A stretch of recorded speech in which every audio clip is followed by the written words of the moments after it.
guys, so before you actually start cutting, just like with any waver that sits in your chair, you want to make sure you comb the hair out first. What this does, it lifts the hair off of the scalp, making it easier for the hair to feed into the teeth of the blades. So my client wanted a 1.5 at the top, so I grabbed my 1 guard with the lever fully open, and I'm going with the grain of his pattern.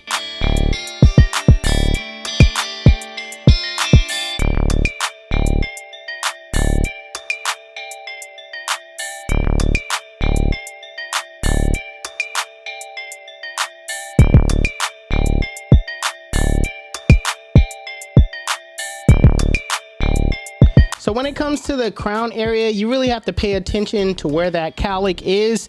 You don't want to cut through the cowlick, so I would suggest finding out where that cowlick is and brushing away from it first, trying to figure out, the best way to go around it.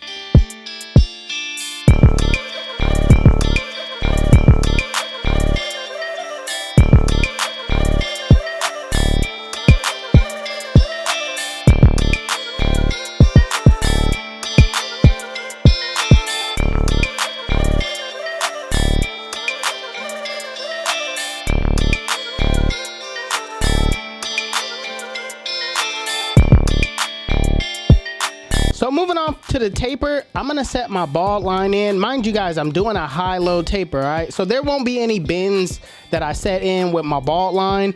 I'm trying to keep this taper as low as possible, but I'm still gonna, stretch it a little bit. Because he doesn't have waves going all the way to the shoreline, I have more room to work with. So going back with my clipper, with the lever fully open, I'm going up about a 1/2 inch, making sure I scoop out, not leaving a harsh guideline, but just going over the guideline multiple times to ensure that it's at that lever open length. Now putting on the 1 guard with the lever open, I'm going up and doing the same exact thing, 1/2 inch, combing the hair down. I'm not using a brush, I'm using a comb, so that comb could really get through the hair and lay it down.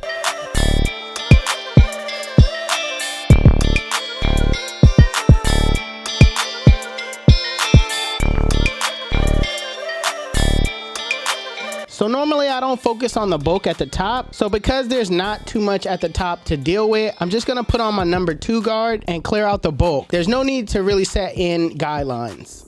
Now I'm gonna work my way back down, putting on my 1 guard with the lever fully closed, and in a flick out motion, I'm just softening up that middle line. This is not gonna take it out. Like I said, this is just softening it up, making it easier to come behind it with the next step.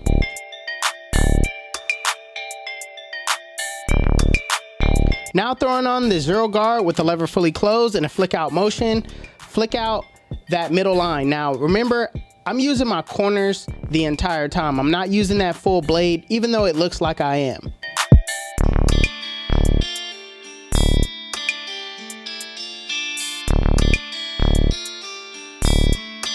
So lastly, as far as taking out these guidelines, with the lever fully closed in a flick out motion, flick out that bottom line. Now I'm flicking below the line, flicking to the line, and I'm gonna adjust my lever as I go up.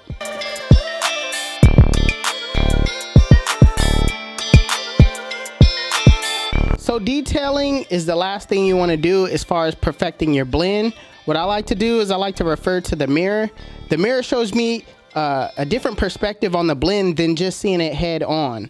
Also, if you don't have access to a mirror, rest your eyes, come back to the blend, work in those areas using your corners, just basically using your clipper as thinning shears. You could use thinning shears as well.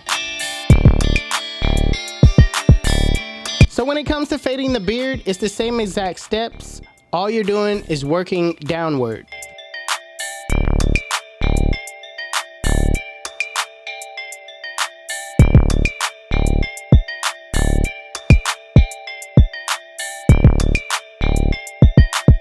So the same goes for the back. It's the same exact steps. You have a lot more room to work with. So it's a little bit easier to use the full blade instead of having to just use your corners. To get faster at cutting, you want to memorize these steps. The worst thing you could do is look at your station and be fumbling around trying to figure out what to do next. This will increase your speed. So next, I'm gonna prep the front line by spraying some dry shampoo. It really doesn't matter what dry shampoo you use. Just go out and get some dry shampoo. What this does, it takes off all the oil that's on your client's skin and it really makes it dry. So I brush it down, brush it in, however you wanna call it. Then I'll spray some hold-in spray just to lock everything in to where when I go to line it, the hair will not move. And right now, I'm blow drying it, but the best results is just letting it air dry, all right? So instead of just jumping right into the lineup, I'm gonna work on my client's beard first. I should have did this out the gate instead of drying the hairspray in. I should have just let it air dry and just worked on the beard and then came back to the lineup. So for future references, let it air dry, work on the beard if they have any facial hair, and then go back to line them up. You'll notice that the hair is a lot stiffer when you go to line up your client.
Listen, let me tell you why they call me 360. When they sit in my chair, I spin them in a full 360, and they come out looking like, got it, got it, got it, got it, yeah! Got it. YouTube, this is the cut. And if you like it, make sure you give it a thumbs up. If you're new to my channel, please hit that subscribe button. Also, HustleDreamProduction, that's my brother, he does all my beats. His YouTube channel will be linked in the description below. Make sure you guys go give him a follow. Also, if you want to know where you can find any tools that you seen in this video, links will be in the description below. Otherwise, you guys can follow me on Instagram and TikTok. My TikTok is official360Jeezy and my Instagram is 360Jeezy. But it's your boy 360Jeezy, and I'm out of here.